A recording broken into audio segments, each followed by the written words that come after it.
आज की क्लास में हम पढ़ेंगे ऑब्जेक्ट मेन्यू में पावर क्लिप का ऑप्शन।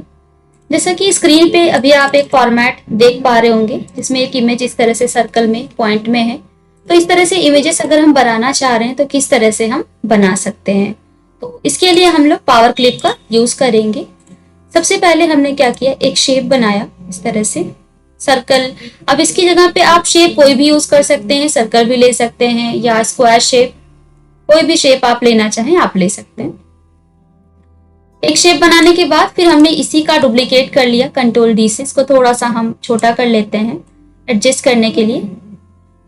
ऊपर से हम इसको कनेक्ट करेंगे, नीचे हम थोड़ा स्पेस रखेंगे इस तरह से। अब यहाँ पे हम ले लेंगे फाउंटेन फिल, जो भी कलर आपको फिल कराना है आप इस तरह से फिल करा लीजिए। अब यहाँ पे बैकग्राउंड पे हमने ब्लू ले लिया और ऊपर आप कोई भी कलर इस तरह से अपनी बॉडी ले सकते हैं। तो इसको भी आप ट्रांसपेरेंट करना चाह रहे हो तो आप इस तरह से ट्रांसपेरेंट कर सकते हैं। जैसा भी आप ट्रांसपेरेंसी यहाँ पे रखना चाहें आप अपने अकॉर्डिंग यहाँ पे ले सकते हैं। तो हमने इस तरह से ट्रांसपेरेंसी सेट कर ली। इसी तरह से आप इसमें भी ट्रांसपेरेंसी अगर देना चाहें तो आप इसमें भी दे सकते हैं इस तरह से। इतना करने के बाद हम एक इमेज इंसर्ट कराएंगे जो आप इस तरह से प्लेस कराना चाह रहे हैं, इस तरह से दिखाना चाह रहे हैं। आउटलाइन में नन कर देंगे। उसके बाद हमने कंट्रोल आई किया और पिक्चर आपने जहां पर भी सेव कर रखा है आप उसको यहाँ से ओपन कर लेंगे। तो हम यहाँ पे एक पिक्चर ओपन कर लेते हैं जो हमने यहाँ पे सेव कर रखा है, जो भी आप इस तरह से फ्रेम में लेना चाह रहे हैं। जैसे हमारे पास एक इमेज ये है, इसके साथ ही एक और इमेज हम ओपन कर लेते हैं, जैसे ये इमेज। अब ये दो इमेजेस है हमारे पास।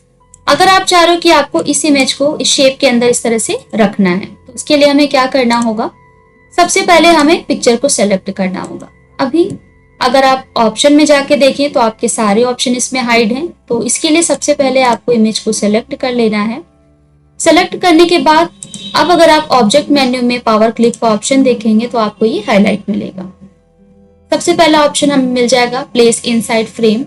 आप जैसे ही इस पे क्लिक करेंगे आप यहाँ पे देखेंगे एक एरो शो हो रहा होता है। अब ये इमेज कहाँ पे आप रखना चाह रहे हैं आप उस शेप को इस तरह से सेलेक्ट कर लें। आप देखें इस तरह से शेप के अंदर फिल होकर के आ चुका है। किसी और इमेज को आप इसी तरह से प्लेस कराना चाहें, इमेज को सेलेक्ट करें, इस तरह से आप प्लेस करा सकते हो। बाकी इनकी जो सेटिंग्स है, इनका जो कलर है, आप अपने अकॉर्डिंग जैसा भी रखना चाहो आप इस तरह से बना सकते हैं। उसके बाद अगर आप ऑब्जेक्ट में जाके देखें तो बाकी सारे ऑप्शन हाईलाइट हो गए हमारे। अब इनको कैसे यूज करेंगे हम,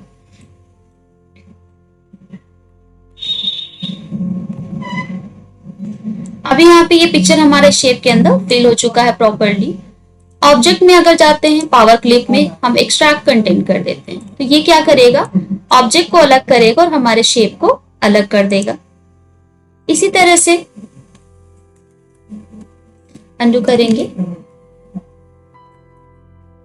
उसके बाद दूसरा ऑप्शन हमें मिल जाता है इसमें एडिट पावर क्लिप, यानी आप इसको थोड़ा सा एडजस्ट करना चाह रहे हैं तो एडिट पावर क्लिप पे क्लिक करेंगे। अब यहाँ से आप एरिया अपने अकॉर्डिंग सेलेक्ट कर सकते हैं कितना आपको इसमें दिखाना है या कितना हाइट रखना है, तो आप इस तरह से सेलेक्ट करेंगे। इतना करने के बाद यहाँ से हम कर देंगे फिनिश। देखिए इस तरह से पिक्चर हमारी बन चुकी है। और अगर आप आउटलाइन में बॉर्डर वगैरह दिखाना चाहें तो वो भी आप इसमें दिखा सकते हैं।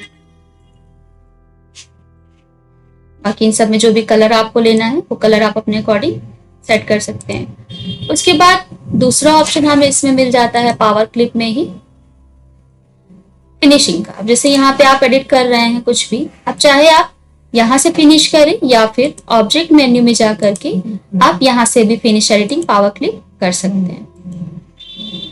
इसी तरह से नेक्स्ट ऑप्शन आ जाता है हमारा लॉक एस्पेक्ट रेशियो। आप इसको लॉक कर देंगे, आप देखेंगे यानी आपकी जो ऑब्जेक्ट की पोजीशन है यानी पिक्चर की जो पोजीशन है वहीं पे सेट हो गई है, लेकिन आपका ऑब्जेक्ट मूव होगा, पिक्चर वहीं पे फिट हो जाएगा। लेकिन अगर आप इसको यहीं पे अनलॉक कर लेते हैं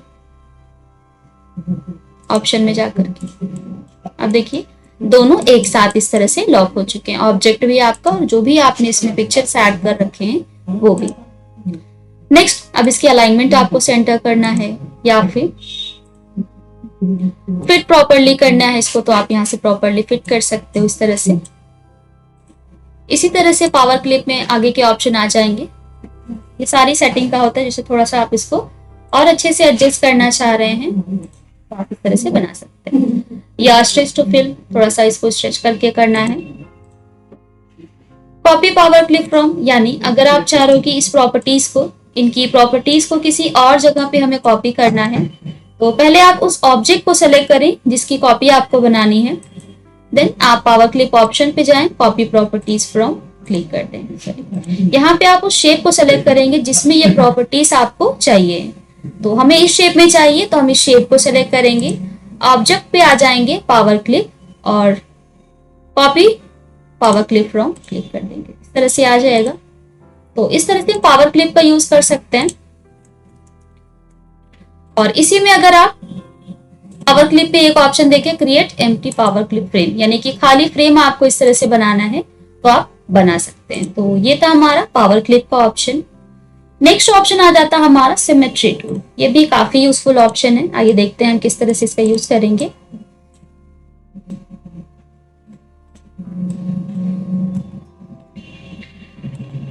इसका यूज होता है मिरर इफेक्ट या मिरर टाइप इफेक्ट देने के लिए इसका यूज किया जाता है। हमने यहाँ पे एक ऑब्जेक्ट ड्रॉ कर लिया, इस तरह से